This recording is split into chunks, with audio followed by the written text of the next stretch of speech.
આજે આપણે ધોરણ 9 નું ચેપ્ટર નંબર 8 ગતિ લેક્ચર નંબર 5 ભણી રહ્યા છીએ, જેની અંદર આપણે આલેખ ઉપરથી સમજણ આપવાની છે. તો આલેખ તો આપણે ભણી ગયા છીએ કે x અક્ષ હોય, y અક્ષ હોય, ઉગમ બિંદુ હોય. એ આલેખ વિશેની પ્રાથમિક માહિતી છે, એટલે એ આપણે સમજાવતા નથી. એના પછી આગળ છે અંતર, સમયના આલેખના ઉપયોગો. આવું લખ્યું છે, અંતર વિરુદ્ધ સમયના આલેખના ઉપયોગો, અને વિરુદ્ધ પણ બોલાય, એટલે અંતર વિરુદ્ધ સમયના આલેખના ઉપયોગો. પહેલો ઉપયોગ આપણે લખેલો છે અંદર કે ગતિના પ્રકાર વિશે જાણી શકાય છે કે પદાર્થ નિયમિત ગતિ કરે છે કે અનિયમિત ગતિ કરે છે, તેના વિશે માહિતી મેળવી શકાય છે. બીજું કે પદાર્થનું અંદાજિત સ્થાન નક્કી કરી શકાય છે. પદાર્થનું અંદાજિત સ્થાન નક્કી કરી શકાય છે. અંતર વિરુદ્ધ સમયના આલેખ પરથી સુરેખાનો ઢાળ શોધી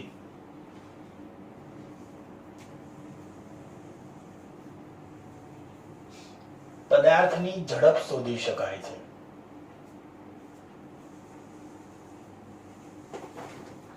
અંતર વિરુદ્ધ સમયના આલેખ પરથી પદાર્થના ઝડપની સરખામણી કરી શકાય છે.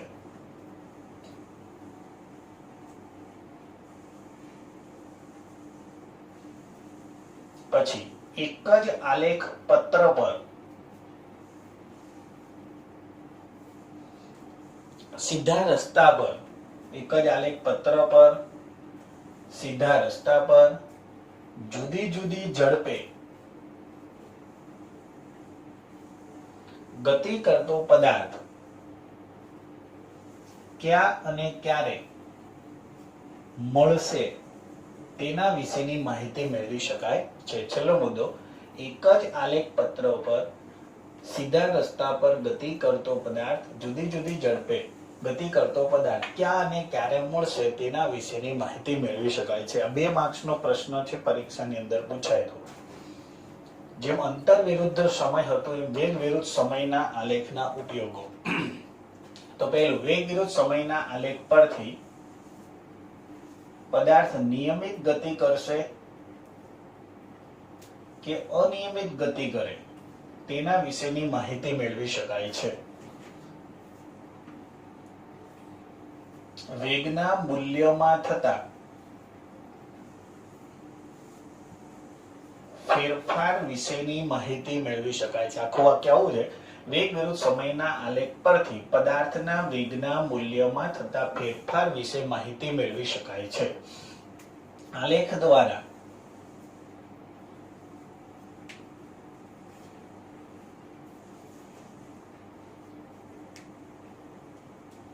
ઘેરાતા પ્રદેશનું ક્ષેત્રફળ એ જ પદાર્થ દ્વારા કપાયેલું અંતર સૂચવે છે. આલેખ દ્વારા ઘેરાયેલા પ્રદેશનું ક્ષેત્રફળ, આપણે આલેખ દોર્યો છે તો આ જે ભાગ જે છે એટલો એ એનું અંતર સૂચવે છે. બે પદાર્થોના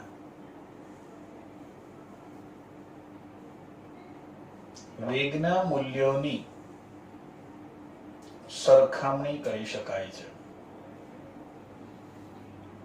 આ વેગ વિરુદ્ધ સમયના આલેખના ઉપયોગો થયા. આ પણ 2 માર્ક્સનો પ્રશ્ન છે.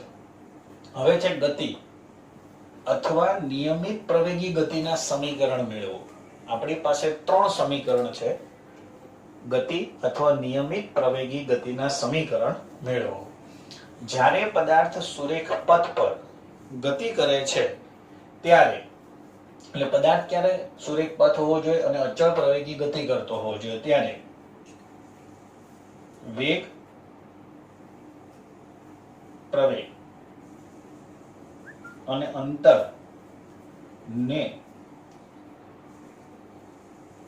દર્શાવતા સમીકરણને નિયમિત પ્રવેગી ગતિના સમીકરણ કહે છે. એટલે નિયમિત પ્રવેગી ગતિના સમીકરણમાં કોણ હશે? વેગ હશે, પ્રવેગ હશે અને અંતર હશે. દર્શાવતા સમીકરણને નિયમિત પ્રવેગી ગતિના સમીકરણ કહે છે. હવે 3 સમીકરણ છે. એમાં પહેલું છે વેગ અને સમય વચ્ચે સંબંધ દર્શાવતું સમીકરણ. વેગ અને સંબંધ વચ્ચે વેગ અને સમય વચ્ચે સંબંધ દર્શાવતું સમીકરણ, તો v બરાબર u પ્લસ at. અંતર અને સમય s બરાબર ut પ્લસ 1/2 at સ્ક્વેર. અને અંતર અને વેગ તો 2as બરાબર v square minus u square. હવે આની અંદર આપણને બધાને ખ્યાલ જ છે કે જો v છે એ અંતિમ વેગ છે, આ જે u છે પ્રારંભિક વેગ છે, a એટલે પ્રવેગ કહેવાય, t એટલે સમય કહેવાય, s એટલે અંતર કહેવાય, સ્થાનાંતર કહી શકાય, આ u એટલે પ્રારંભિક વેગ, સમય, પ્રવેગ, સમય. એટલે આ બધાની અંદર વેગ પ્રવેગ અંતર વચ્ચે સંબંધ દર્શાવતું સમીકરણ છે, એટલા માટે એને નિયમિત પ્રવેગી ગતિના સમીકરણ કહે છે. એમાંથી આપણે વારાફરતી સૂત્ર તારવવાનું છે, એટલે આપણે અત્યારે આ સૂત્ર તારવી રહ્યા છીએ, આ 1 નંબરનું.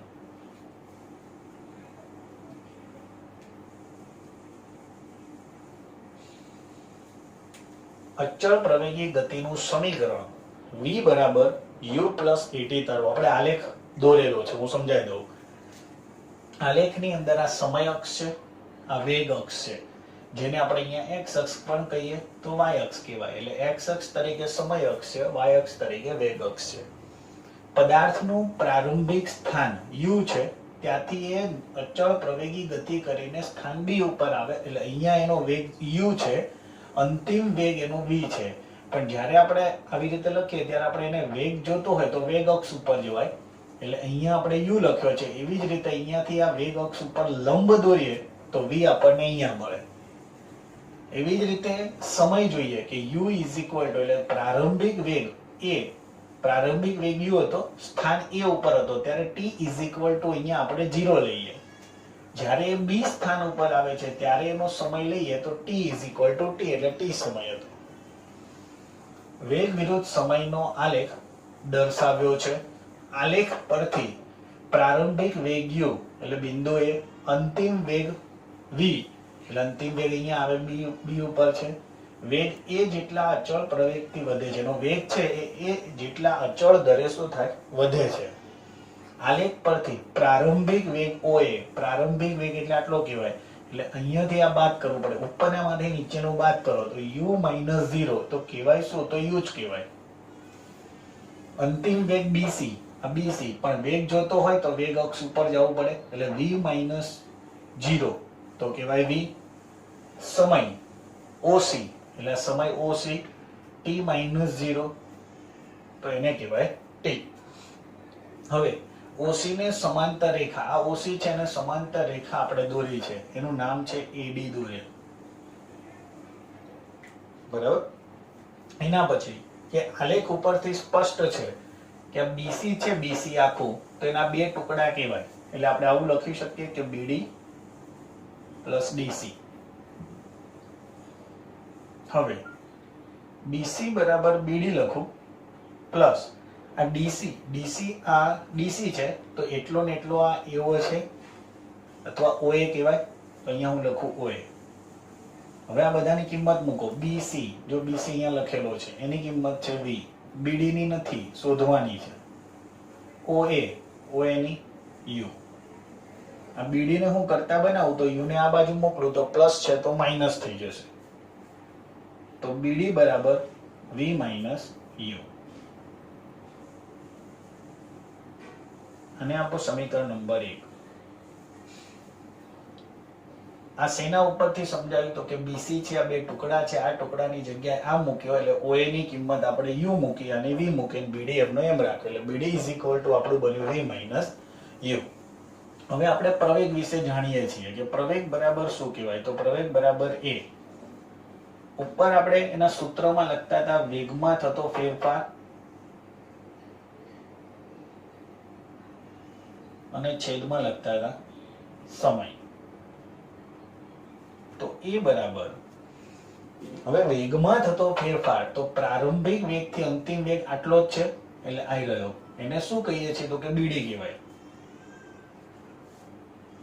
સમય તો આપણે t કહીએ છીએ, બરાબર. અને સમય એમને પણ તમારે પેલા લખવો હોય તો આ લખાય અહીંયા એ પણ લખી શકાય કે ઓસી લખો. હજુ એક સ્ટેપ થાય ને પછી તમે એની કિંમત મૂકો કે બીડી આ ઓસી જગ્યાએ આપણે ટી લખીએ તો આ ટી છે એની બાજુમાં જતા રહે તો માટે બીડી બરાબર એટી. આને આપી દો નંબર 2. પહેલું અને બીજું સમીકરણમાં ડાબી બાજુ બંનેમાં સરખી છે બીડી તો જમણી બાજુને સરખાવાય તો 1 અને 2 પરથી